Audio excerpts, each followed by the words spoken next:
Sono felice di essere qui in Regione, quindi è una giornata di gioia perché è stato molto interessante sentire i nostri sindaci di Asolo, di Possagno, di Crespano del Grappa. È stato molto bello essere ospitati dalla Regione. Io penso che l'istituzione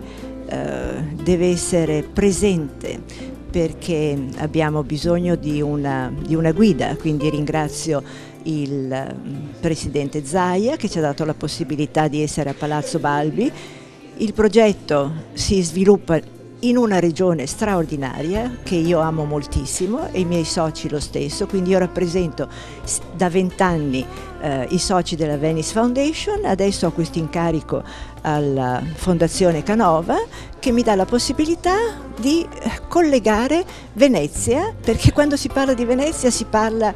al mondo, il mondo acquisisce subito l'interesse per Venezia. Dobbiamo portare questo interesse anche nelle nostre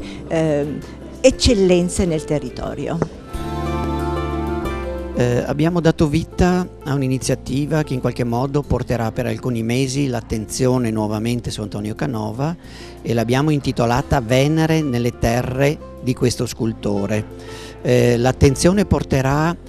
il visitatore a riscoprire la figura di Venere perché dalla città di Leeds in Gran Bretagna è arrivato un marmo spettacolare che, collocato accanto al modello di gesso conservato nella Gipsoteca, permetterà ai visitatori di percepire come Canova sapesse concentrare la sua attenzione su questa bellezza, una bellezza assoluta che Canova interpreterà per 4 volte,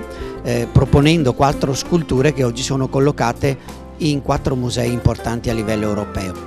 Nello stesso tempo Venere nelle terre di Antonio Canova sarà un'occasione per far sì che il visitatore possa girare nel territorio di Asolo, di Crespano del Grappa e di Possagno, apprezzandone le bellezze paesaggistiche, la natura, l'enogastronomia, per far sì che la bellezza venga interpretata a 360 gradi.